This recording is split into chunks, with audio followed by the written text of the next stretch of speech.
Serwotka has to leave at 8:15 to get the train back to London in order to be at a very important TUC meeting first thing in the morning as well. So we do need to get started straight away, and what I'm going to do is ask Mark to speak first and then have some discussion before Mark has to go. And then we will be having our second speaker, who is Mike Levine, to talk about the health service cuts. So I'm going to start actually by introducing Mark Serwotka, who is the General Secretary of PCS, which is a union that we all know is leading the way in opposing cuts, fighting for workers' jobs and pensions and workers' conditions. And we know that in Bristol, and many times in the last few years, we have been able to support our PCS colleagues and comrades when they were taking strike action. And we're very fortunate to have Mark here tonight, and so with no further ado, I'm going to ask Mark to make his contribution.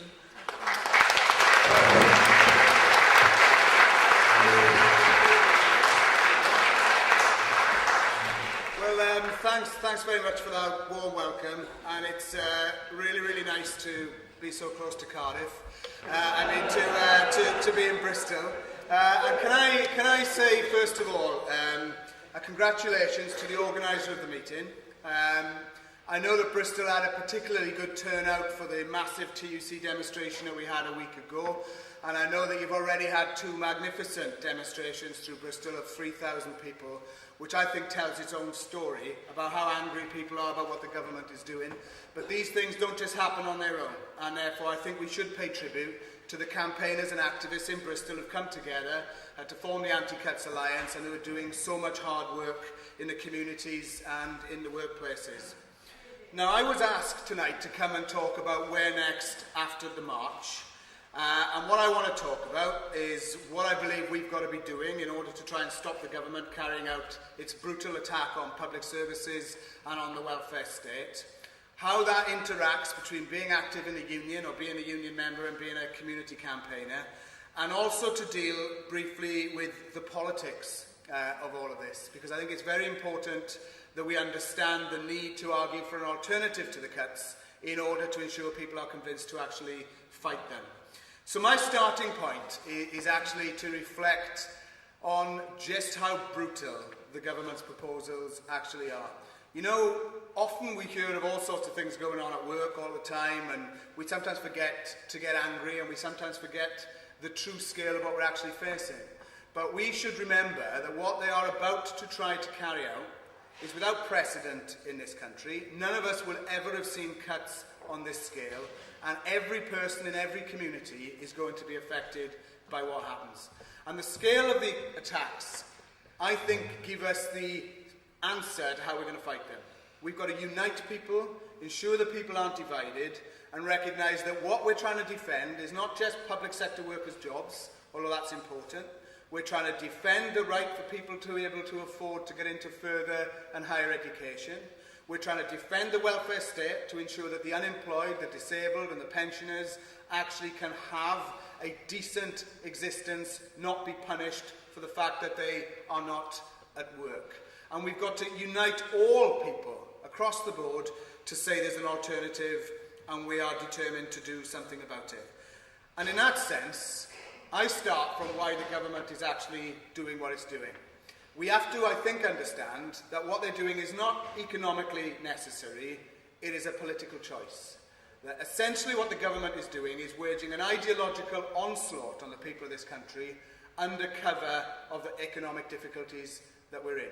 And that's why for the last 2 years, people have constantly been told if we don't make the cuts, the country will go down the pan, somebody turn the lights out when they leave, because the country will become Greece, or we will just completely and utterly fall to pieces. And I think we have to start by understanding that they are lies. They are lies that do not stand historical scrutiny, and they are lies designed to put people off resisting.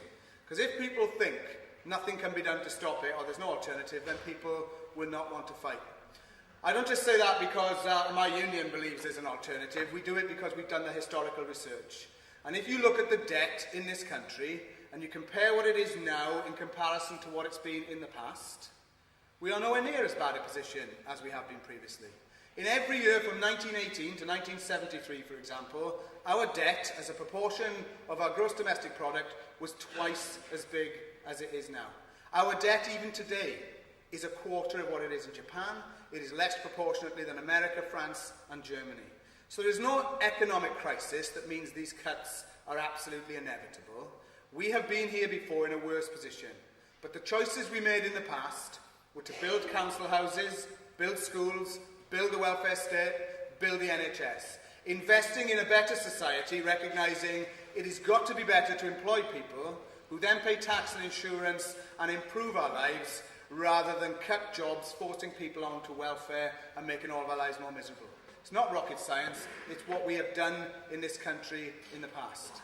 But this government doesn't want to do that. It wants to fulfil the plans that some of the Tories, the right-wing Tories, have had for years to try to dismantle many of the things we now take for granted and that we fought for years. They want to roll back the welfare state. They want to price people out of education, even though the majority of the cabinet got a free education and had grants. They want people who are unemployed to feel it is their fault that they're unemployed and try to force them into work under punitive sanctions. They want to cut disability benefits. Some of the most disgraceful things are on housing benefit, where they say housing benefits out of control, so they're bringing in limits that will mean many people in cities where it costs a lot to live in the centre will be forced to relocate. Some people in our union, PCS, who may lose their jobs, will lose their houses when the new rules come in, and they'll find they don't qualify now for anything more than a one-bedroom flat or shared accommodation. Why doesn't the government really target the scandal of housing benefit and penalise the landlords who are charging extortionate rents? So these things are designed, they are deliberate. They want to settle scores with the public sector, they want to shrink the state massively, and they want companies, multinational companies, to come in and take over many of the things that we hold dear. I mean, you have to pinch yourself, but within the last few days, they've announced the privatisation of one of Britain's biggest prisons, handing Birmingham Prison over to Group 4 Security, who incidentally pay their chief executives millions of pounds to take money from the taxpayer. So nothing is off limits, everything is up for grabs, and the only people who can stop them, it seems to me, are us. But one of the things I think we've also got to understand is that we know there's an alternative, but so do they. Many things people sometimes say to us is, well, if it's so simple, why don't they do it? And I think one of the things we have to look at, actually, is the makeup of the government itself. One of the stories I told on the TUC March that's always worth repeating is that I went to see the government with the TUC just before Christmas, and we had a meeting with David Cameron and his team in Downing Street. Now, what was extraordinary about that meeting is every single member on the government side was a multi-millionaire. They were multi-millionaires before they came into politics, and they're multi-millionaires now. So what is it about them? They don't use our schools, they don't use our hospitals, they don't use our local services. They live in a bubble of privilege that bears no relation to the reality of most people's lives. And that is why they don't want to hear the solutions that we advocate. They want to ensure that their rich friends get away with paying as little tax as possible, getting as much in bonuses as they can, while they make working people pay the price of a crisis that we did not create. Now that is the reality of the situation that we face. There is an alternative. There is an alternative that would make our lives a lot better than they planned for them to be, but they are not going to accept that alternative peacefully. The only way we're going to get it is if we can force them to drop their plans and actually to engage with us. And therefore I think the question we have to ask following the march in Bristol, in the trade unions and elsewhere, is how do we force Cameron and Clegg and Osborne to say that we are prepared to do something different, or ultimately we make it a situation where they cannot implement what they want. Well, I think to do that we have to start from a very certain position. And I say this, having been on Question Time last Thursday, and I had the pleasure of, unfortunately, walking away with Diane Abbott's briefing notes. Now, Diane Abbott had, I've got them with me, 51 pages of notes, and I can tell you the Labour Party line on Ed Miliband's wedding. But I'm sure you don't want to know the line on Ed Miliband's wedding. But what's really, really important, I think, is that we say to those people in the Labour Party, and there's many good activists in the Labour Party, that their position that you can and must make cuts, but not as many cuts, not as deep and not as savage, is completely and utterly unsustainable. We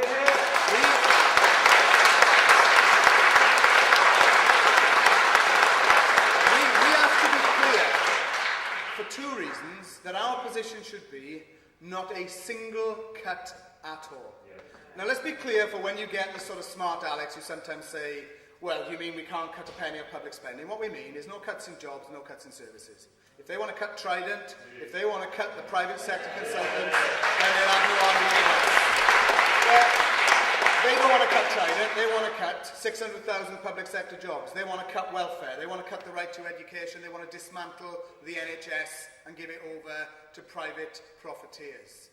And therefore, we know that there is an alternative, but I think we have to start by saying no cuts at all. One, because economically, the argument is cuts will make the situation worse. The more you cut, the more of a mess the economy will get into. And there was an excellent article by Johan Hari in The Independent in recent days, which I thought put this really well.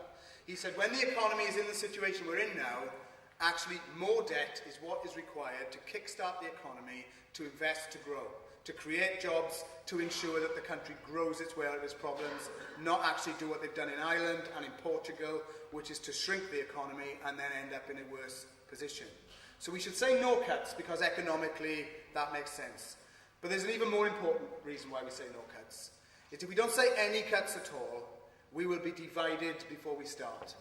We will have to choose between the classroom assistants and the teachers, the home helps and the swimming pool attendants, the job centre workers and the people who work in the courts. We'll have to choose between disability benefits and job seekers allowance, between pensioners and students. Precisely the things that we should not choose. Because our slogan should be, we want to defend every job, every pensioner, every student and everybody from this austerity package, and not let them divide and rule. And I think that means not only do we use that as a slogan, but that we understand, by uniting students with public sector workers and private sector workers, by actually recognising that if we allow them to divide and rule, we will see racism on the rise as people fight over local services and houses, that we've got to say the answer is straightforward. Build more houses. Build the schools that were cancelled when the Tories got in. Build a better society and employ people to grow our way out of these problems, not make it worse and not be divided. But they know all of this, which is why they've already started the card of divide and rule. They're already telling people in the private sector that the public sector has such gold-plated pensions that they are toiling every hour of every day to keep the public sector in a life of luxury. I mean, they want to go and see this life of luxury, where the average pension is £4,000, where in PCS we have 30,000 people on the minimum wage, where 85% of civil servants earn less than the average wage in the UK. This is no life of luxury. This is hard toil for the people of Britain trying to provide services which our members and other public sector workers take seriously. But that doesn't mean we're ambivalent to the private sector. We should recognise in the private sector people have had an absolute mauling over the last few years. Forced to take pay cuts, plants have shut, redundancies have taken place. And our answer has to be, we want to fight for those jobs as well. We want to fight for decent pensions in the private sector, not let them divide us, because ultimately our position should be all working men and women, whichever sector they work in, are people that we should fight for and ensure that they are not exploited.